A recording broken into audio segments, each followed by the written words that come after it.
सबसे पहले माँ शारदे को प्रणाम करता हूँ और बधाई देता हूँ इस 70 साल के नौजवान हमारे मित्र, हमारे भाई प्रेम कुशल पताखा जी को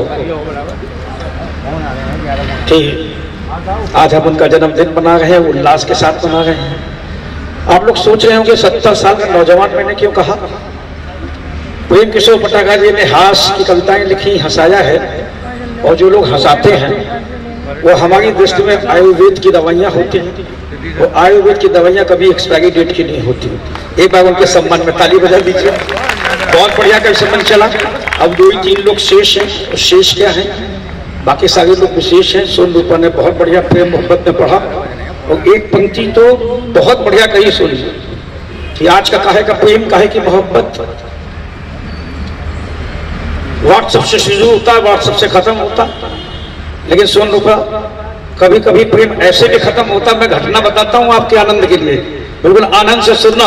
ये जो माइक पे बैठे हुए हैं शंभू शिखर, बहुत अच्छा आपने सुना इनको। ये हमारे मंच का काला धन है। हमें चिंता रहती पता नहीं कब जब्त हो जाए। इन्होंने भी एक बहुत बढ़िया बात कही कि मैंने तो सूर्य कुमार पांडे जी देखिएगा, मैंने तो कमाल कर दिया। वाकई तुमने कमाल किया, क्योंकि सूर्य कुमार पांडे के हिस्से के ले लिए। वहां खुला मैदान, यहाँ घुंघराले। मैं आपको एक रहस्य की बात बताता हूँ, आनंद की बात सुनना। दरअसल हिंदुस्तान में केवल 2 महिलाओं को किसी के सर पे हाथ फेरने का मौका मिलता, अधिकार होता है। एक माँ को, एक पत्नी को। माँ हाथ फेरती है तो बाल बढ़ते हैं, और जब पत्नी फेरती है तो सूर्य कुमार पांडे हो जाते हैं। इन दोनों का रिश्ता है, इसलिए इन लोगों ने आपस में बात की। मैं तो ये कहता हूँ कि पहले शंभू शेखर प्रेम की कविताएं लिखते थे। कल सम्मेलन करके घर लौटे, देखो प्रेम कैसे खत्म होता है। कल सम्मेलन करके घर लौटे, पहलवान जी मिल गए, बोले शंभू बता प्रेम और इश्क में क्या फर्क होता है। एक शब्द हिंदी का, एक शब्द उर्दू का। शंभू जी ने बिल्कुल सही सही बता दिया। मोहब्बत का अंतिम संस्कार। बता प्रेम और इश्क में क्या फर्क होता है। शंभू बोले पहलवान जी, जो आप अपनी बहन से करते हैं वो प्रेम है, और जो मैं आपकी बहन से करता हूं, तालियां कमजोर है। इसके बाद हाथ मिलकर कवि हो गया। काय का प्रेम, काय की मोहब्बत, मुझे नहीं मालूम अलीगढ़ में क्या चलता। मैं अपने कानपुर की घटना बताता हूँ, महीन गद्दा बताता हूँ। महीन गद्दा सुनना, इंजीनियरिंग कॉलेज में इम्तिहान चला था। देखो कहां प्रेम पहुंच गया आज के समय में। वाकई व्हाट्सएप से शुरू होता है, व्हाट्सएप पे खत्म होता है। इंजीनियरिंग कॉलेज में इम्तिहान चल रहा था, मैडम ने कापियां बांटी, लड़के लड़कियों को पेपर नहीं आया। मैडम परेशान, क्या करें। तो मैडम बोले देखो लड़के लड़कियों, तुम लोग अपनी अपनी प्रेमी प्रेमिकाओं के नाम लिखो। लड़कियों ने 1 घंटे बाद कापी रख दी। लड़के 2 घंटे बाद बोले बी कापी प्लीज। हंसने वाली बात ये नहीं, हंसने वाली बात ये 3 घंटे बाद जब उन्होंने कापी रखी, मैडम ने कापियां पलटी तो मैडम बेहोश हो गई। 90% लड़कों ने उनका भी नाम लिख रखा था। ये प्रेम, ये मोहब्बत। लेकिन सोन रूपा जी ने जिस तरह के छंद पढ़े और कहा कि प्रेम जीवन में नहीं तो कुछ नहीं है, वो प्रेम ये वाला प्रेम नहीं है। सच तो ये है कि वो शाश्वत प्रेम है। शाश्वत प्रेम क्या होता है मैं परिभाषित करने की कोशिश करता हूं।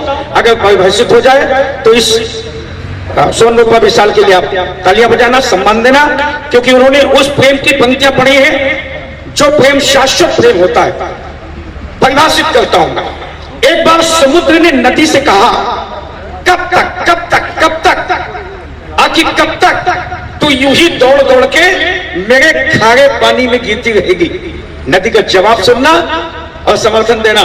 बोले कब तक कब तक कब तक, आखिर कब तक तू यूं ही दौड़ दौड़ के मेरे खारे पानी में गिरती रहेगी। नदी ने जवाब दिया तब तक तब तक तब तक जब तक तुझमें मिठास न पैदा हो जाए। वाह, ये होता शाश्वत प्रेम। गीतों के लिए आइए, मैं तो आनंद का कवि हूं, आपको थोड़े से ठाके लगवाने की कोशिश करता हूं। बाबाओं की बहुत बातें हुई। किस युग में पहुंच गए हम विदेशों में जाते थे, कहते थे राम रहीम के देश से आए। क्या बात है। अब नहीं कह सकते।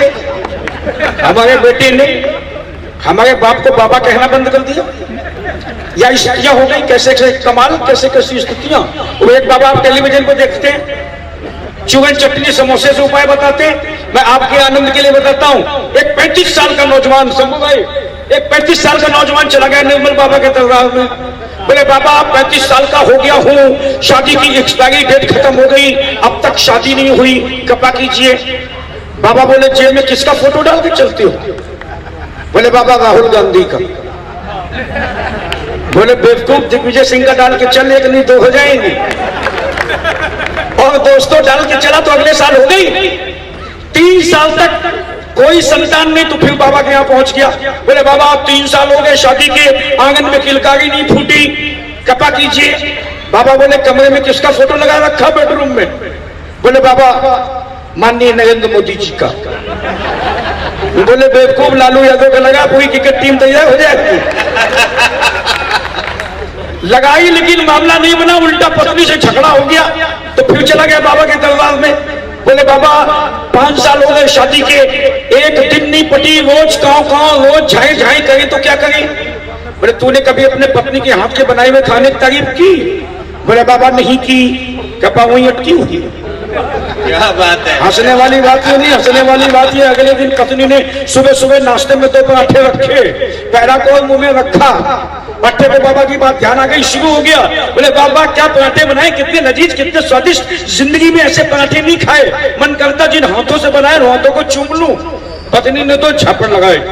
बोले बेवकूफ पति, 5 साल से खाना खिला रही हूँ, एक दिन तारीफ नहीं की, आज पड़ोसन ने 2 पराठे भेज दिए तो हाथ चूमने की तैयारी। और हम लोग भी कौन सा बाबा का प्रवचन सुनने जाते तो क्या सुन के आते हैं? अपने मतलब की बात निकाल लाते हैं। पटाखा जी हम अपने मोहल्ले की बात बताते हैं। हमारे मोहल्ले में ठाकुर साहब रहते हैं, चले गए बाबा जी का प्रवचन सुनने, 1.5 घंटे जमीन पे बैठ के दोनों आंखें बंद करके पूरी आस्था के साथ प्रवचन सुना।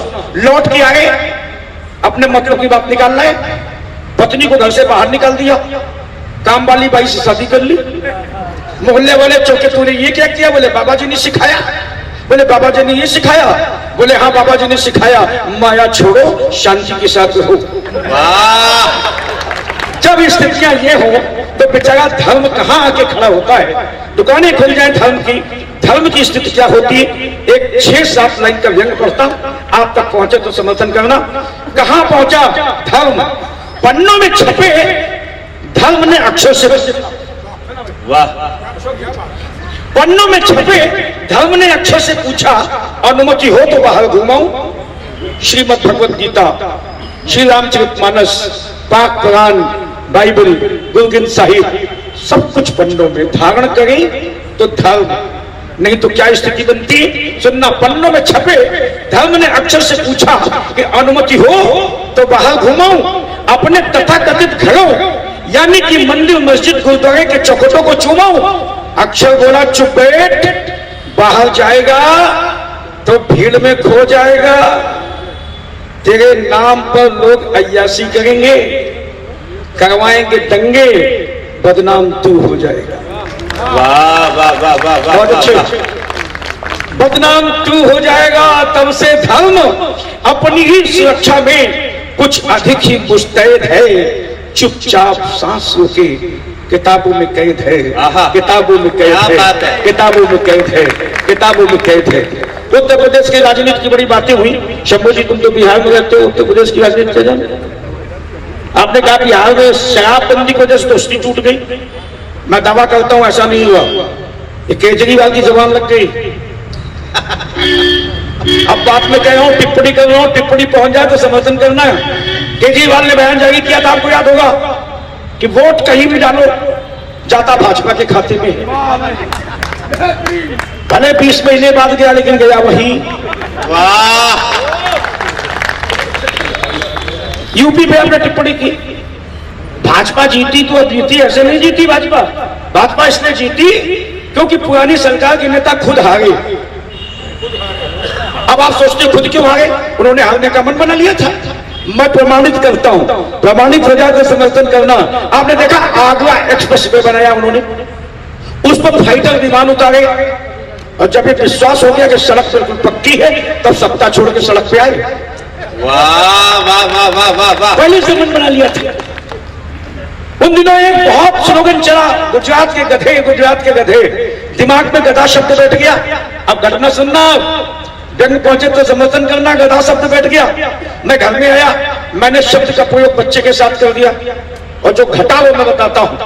मैं जैसे अपने घर आया, बच्चे को शैतानी, बेटे को शैतानी करके पाया, तो उसे गुस्से में इडियट नॉनसेंस गधा कह के बुलाया। नहीं कहना चाहिए, इडियट नॉनसेंस गधा कह के बुलाया। तो बेटे का दिमाग भरनाया, बोला पापा आप अपनी औकात में रहा करें, हमें गधा नहीं गधे की औलाद कहा करें। वाह वाह वाह वाह वाह वाह। और व्यंग सुनना जो कहना चाहता हूं, बोला गधा नहीं गधे की औलाद कहा करें।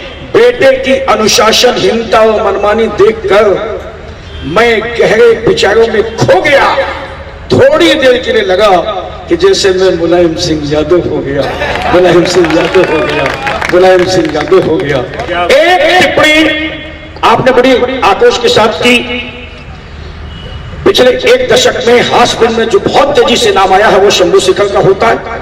चलते चलते उन्होंने टिप्पणी की, एक नेता ने कह दिया गर्दन पर चाकू रख दो, हम भारत माता की जय नहीं बोलेंगे, और जुबान काटने की बात कही। ये इस उम्र के व्यक्ति कह सकते हैं, हमारी उम्र में जाके कुछ सोचना पड़ता है। मैं कहता हूं नहीं, ऐसे लोगों को भारत माता की जय बोलनी ही नहीं चाहिए, और हमें बोलने के लिए कहना भी नहीं चाहिए। दो पंक्तियां पढ़ता हूं, अगर लगे कि बात सच्ची है, हौसले से कहिए तो हौसले के साथ समर्थन देना। ऐसे लोगों को भारत माता की जय नहीं बोलनी चाहिए। क्यों नहीं बोलनी चाहिए? क्योंकि नाली की गंदी मिट्टी से पूजा के बर्तन नहीं गढ़े जाते। वाह वाह वाह वाह वाह वाह वाह वाह। पंक्ति सुनना, नाली की गंदी मिट्टी से पूजा के बर्तन नहीं गढ़े जाते। जुबानें अगर गंदी हो तो प्रार्थना के श्लोक नहीं पढ़े जाते, नहीं पढ़े जाते। वाह वाह वाह वाह। मन साफ हो तो एपीजे अब्दुल कलाम होके रोज आप ये बोल सकते हैं, मन न साफ हो तो बिल्कुल नहीं कहना चाहिए। लेकिन साहब तमाम सारी टिप्पणियां नेताओं पे हुई। एक बात कहता हूं, एक हाथ में गीता, दूसरे में कुरान, होठों पे बाइबिल, और सिर पर दुर्गंध को रख के आपकी अदालत में खड़े होकर शपथ पूर्वक कहता हूं कि देश में नेता कोई नहीं है। सांसद हो सकते हैं, विधायक हो सकते हैं, नेता कोई नहीं है। क्योंकि इस देश में नेता एक हुआ जिसके नाम पर नेता शब्द को सम्मान मिला, नेता शब्द को इज्जत मिली, वो थे नेता सुभाष चंद्र बोस। क्या बात है। सर्जिकल स्ट्राइक को 4 पंक्तियां पढ़ता हूं और ये कहता हूं कि एक सर्जिकल स्ट्राइक और होनी चाहिए थी। अलग हट के बात कही है तो मंच में समर्थन दे, और नहीं हुई तो अब होनी चाहिए। कौन सी सर्जिकल स्ट्राइक? मैंने गुस्से में कहा, सुनना आशीर्वाद देना। मैंने कहा ये सच है, विदेश में छुपके बैठे, पड़ोस में छुपके बैठे आतंकवादी तुरंत फांसी पर लटकाने के काबिल अपराधी हैं। ये सच है कि पड़ोस में छुपके बैठे आतंकवादी तुरंत फांसी पर लटकाने के काबिल अपराधी हैं। लेकिन देश में रह के पाकिस्तान जिंदाबाद बोलने वाले उनसे बड़े आतंकवादी हैं। वाह वाह वाह वाह वाह वाह वाह वाह वाह। तो होना क्या चाहिए?